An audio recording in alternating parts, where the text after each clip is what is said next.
Joining us tonight is Harmeet Dhillon, managing partner at the Dhillon Law Group, RNC committeewoman for the state of California, a member of the 2020 Trump Advisory Council. Ed Rollins back with us, and it's great to have you both here. Thank you. Harmeet, let me begin with you.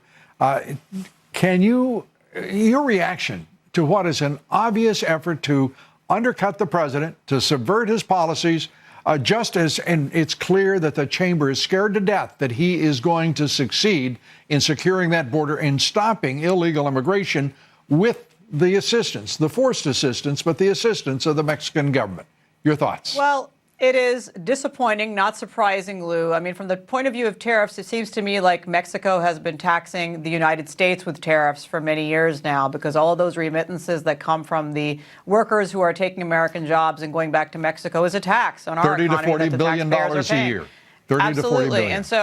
And so it is fair for the president to flex his muscles and protect the American worker, protect the American economy, and do this. It is sad to see so many Republicans bought and paid for by big business talking that talk that this is bad for the economy. Look, it's not something that we want to go on forever, but it is a tool, and the president is willing to protect us. That's very important. I'm glad to see it. And Ed, as Harmeet suggests, I mean, this is the president who is responsible for the prosperity that kicked in for all Americans. And we've got these lame-brain U.S. senators who've never done anything in their lives, and by the way, haven't done much, if anything, as senators, suddenly wanting to tell him how an economy works, want to tell him how foreign policy works. This man has accomplished more in 2.5 years than they have in over 30 years, many of them, in the U.S. Senate and Congress. And they, just like every other American, has benefited immeasurably from it. The issue here, though, is about the president's strength.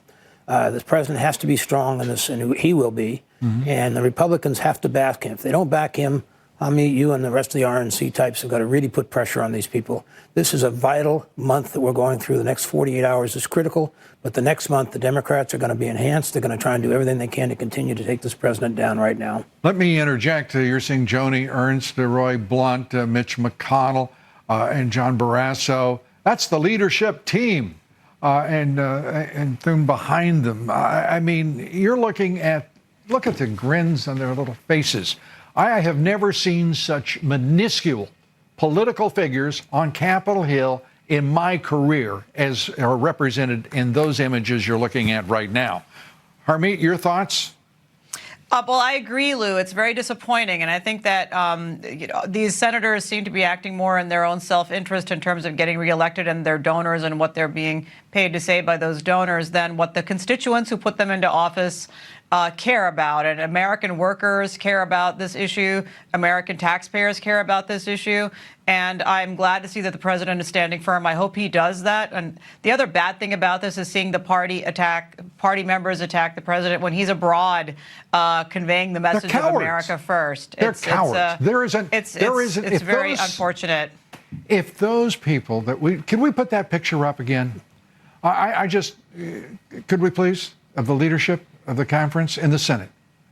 I mean, if brains and principle were gunpowder, there wouldn't be a firecracker amongst the whole bunch. I mean, it is appalling what they have done. Every one of them are very marginal to begin with. Everyone will have a very tough reelection on the best of circumstances.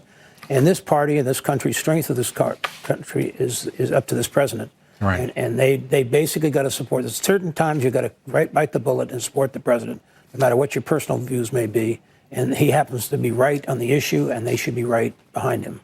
I mean, let me ask you. Go ahead, please. I was just going to say, Lou, there continues to be a war on the conservative side between the establishment folks, some of whom are in the White House, and the American patriots. And many of us in the RNC are very loyal to the president. Most of us are very patriotic and very concerned about America's future. So, I don't want to tar all Republicans with the brush of not being supportive of the president, because many of us are 100% dedicated. I'm just talking about the Senate Republicans who are attacking him, subverting him, and prepared to stop his policies. And the Republicans who owe their seats to him, who have stood silently through this day.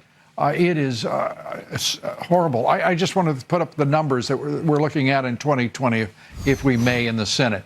We're looking at Republican seats 22 up, 12 up for the Democrats. That doesn't look good for the Republicans, just in mathematical terms. Well, the reality here is if they don't, they all talk about the things they do.